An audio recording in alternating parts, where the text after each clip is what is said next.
திருமணம் முடிந்தது. ஆமா, அந்த பீபிகார்ல இருந்து இட்டு வந்தேன். 100 வருஷம் ஆயிடுமாமே.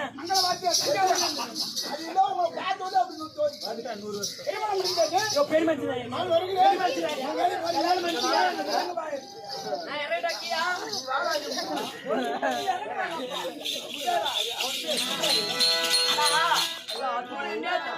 அங்க விட்டா இன்னைக்கு எங்க தெரியுமா பாத்ரூம் தான்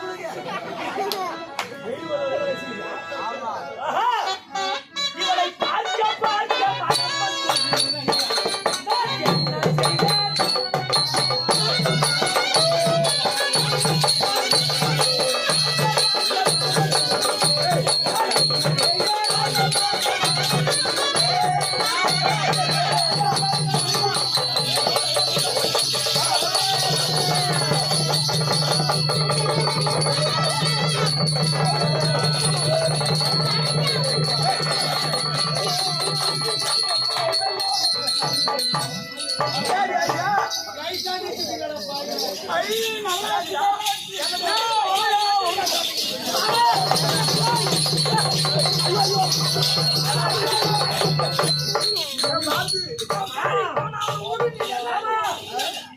என்னங்க பிடிக்குதா?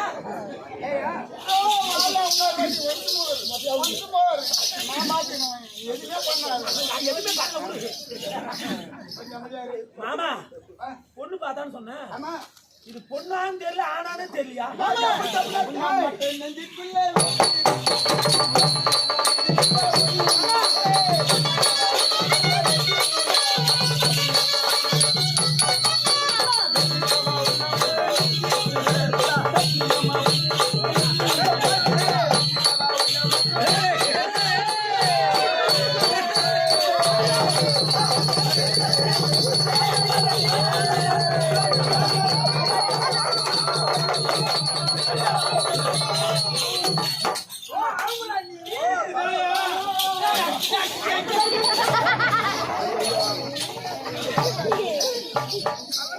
சண்டால கண்ணா, இன்று காளிகாஜாய்க்கு பலியிட போறவனுக்கு யாரா பெண்ணு கொடுப்பாங்க? இது பெண்ணு கிடையாதுடா, இது என்னுடைய உருவம்.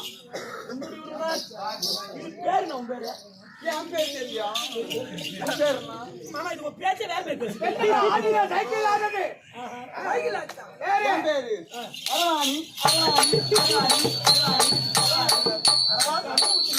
கை தட்டினே உடம்போட வந்து பழகுமா? மாமா ஆண் இல்லாத பெண் இல்லாத அரவாணி ஒரு உருவத்தை படைச்சிட்டேன். ஆமா பரவாயில்ல. அரவானுடைய மனைவி அரவாணி. அரவாணி பரவாயில்ல. சாக போறவனு யாரும் திருமணம் செய்து கொள்ள மாட்டாங்க.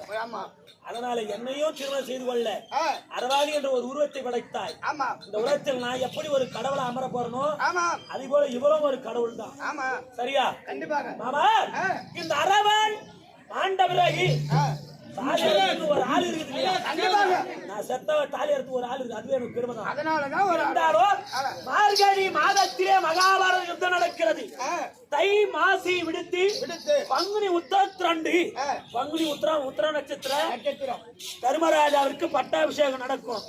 அந்த பட்டாபிஷேகத்தை பார்த்த பிறகுதான் என் உயிர் பிரிய வேண்டும். பங்குனி முடித்து வரக்கூடியது சித்திரை மாதம் பௌர்ணமி தினத்திலே நான் கூத்தாண்டவனாக ஆலயத்தில் அமர வேண்டும். எனக்கு தேர் திருவிழாக்கள் செய்ய வேண்டும். அந்த தேர் திருவிழா செய்கின்ற பொழுது கூத்தாண்டவர் அழைச்சியே என் வர்க்கத்தவரால் திருமண தோஷம் உள்ளவர்கள் திருமணத்திற்காக வந்து தாலி கட்டி தாலி அறுத்து பரிகாரம் செய்தால் திருமண தோஷம் நீங்கணும். சொல்றாங்க பத்தி அரவாணியை சொல்லக்கூடியவர்களா இந்த இளத்தவர் அங்கு வந்து 3 தினங்களை எனக்கு தாலி காப்பு கட்டி தாலி கட்டி தாலி அறுபட்டி விழாக்கோலம் கொள்வார்கள். சித்திரை மாதத்தில் பௌர்ணமி என்று இவருக்கும் நல்ல ஒரு வரத்தை தந்து இவங்களை கடவுளா பாவிக்கிற மக்கள். அரவாணிகள் அனைவரையும் கடவுளாக தான் வந்திருக்க வேண்டும். அரவாணி என்று கேவலமாக நினைக்க கூடாது. என்னால் உருவாக்கப்பட்ட உருவம் தான் இது. உன்னுடைய பாதி உருவம். அதனால் அவர்களையே தெய்வமாக போற்ற வேண்டும். உனக்கு சித்ரா பௌர்ணமி அன்னைக்கு தேர் திருவிழா உனக்கு நடக்க வேண்டும். கூத்தாண்டவன் என்ற பெயரோடு நான் அமர வேண்டும் கடவுளா. ஆகட்டும் அரவபாலா சுவாமி, நீ புறப்படு. அரவாணி அவர் என்ன சொல்லுகிறார் என்று கேட்டு ஆண்ட பிறகு நீ வந்து காரியம் போதும் ஆகட்டும். செல்லுமடி போய் வா. போய்